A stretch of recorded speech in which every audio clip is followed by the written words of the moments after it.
So we are still in week 3, and this is module 5. We'll be covering chapter 6, health-related behavior and health promotion.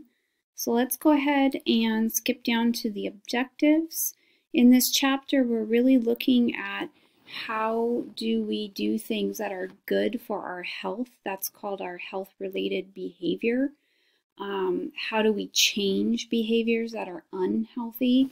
Behavior change. And then as healthcare professionals, how would we go about promoting health? What would be some health promotion efforts that would be aimed and streamed at people engaging in health-related behaviors? So first off, we're going to distinguish between health behaviors, well behavior, symptom-based behavior, and sick role behavior. These are all various things that we do depending upon our current health status that are related to things that would make us sicker or things that would make us healthy. So we're going to go about understanding how those health behaviors differ in individuals due to things that are endemic to the individual. So demographic variables like age or gender or social status, income, things like that.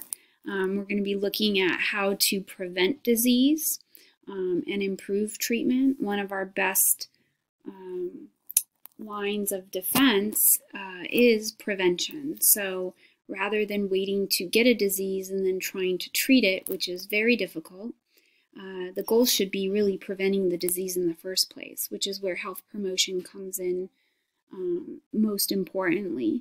So we're going to be looking at the different phases of prevention, primary, secondary, and tertiary. They're different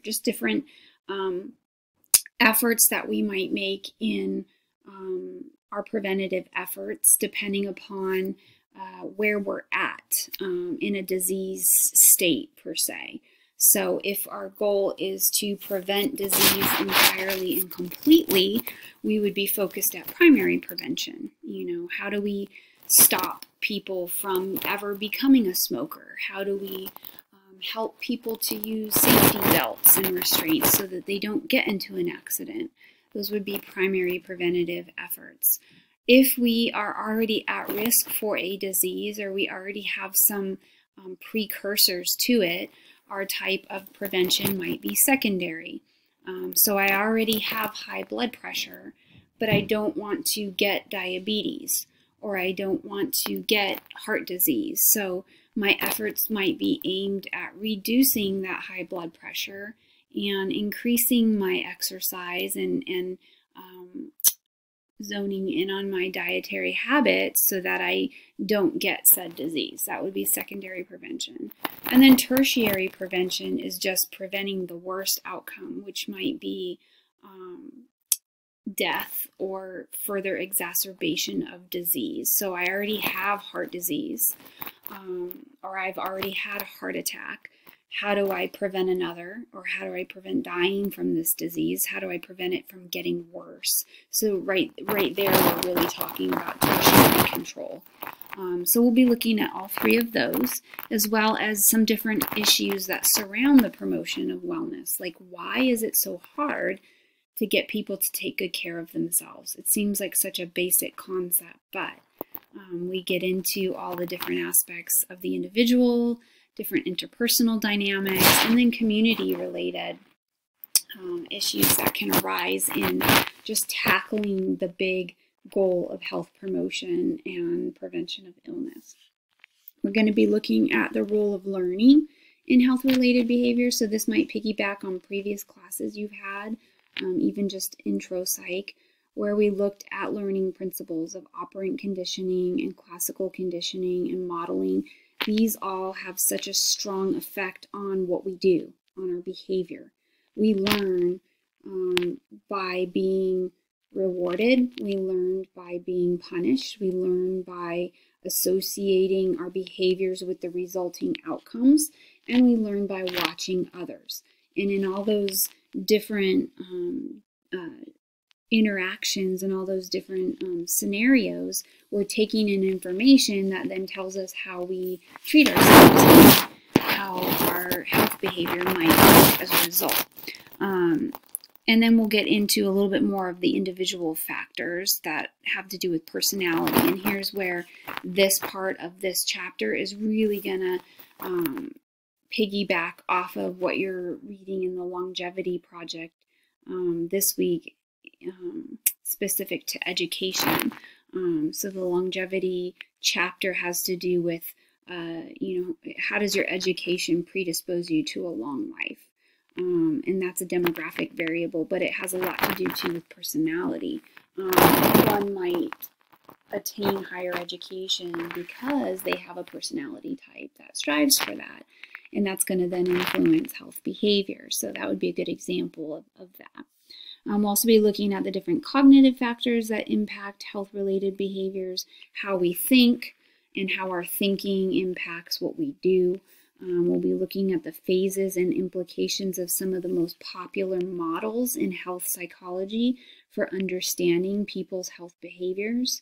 And those would be the health belief model, the theory of planned behavior, and the stages of change model, also called the trans-theoretical model. These are three big prominent models that have a ton of research laid out to explain the whys behind why it's so hard to get people to take good care of themselves. That health behavior isn't always so simple. It isn't just like, oh, you're sick, you should want to take care of yourself, or oh, you're not sick, you should not want to be sick. It really is more than that, and so these models help explain the different factors that could come into play at any point in a individual's health decision-making process. And so we'll also be looking at some motivational factors in people's beliefs. People have different motivational dynamics going on in terms of how motivated they are to take care of themselves. And that might deal with a little bit of their cognitions, a little bit of their feelings. And a lot of times we base our health decisions on those types of things. We'll also be looking at the stages of development, so infancy through aging, and how health behavior looks different depending upon your age and what you're going through, as well as social class and diverse populations. And then towards the end of the chapter, we'll wrap up in looking at methods and modes for promoting health in the community. What have we found that works? What are healthcare professionals using that's working? And where do we run into roadblocks or difficulties in helping patients maintain healthy behaviors?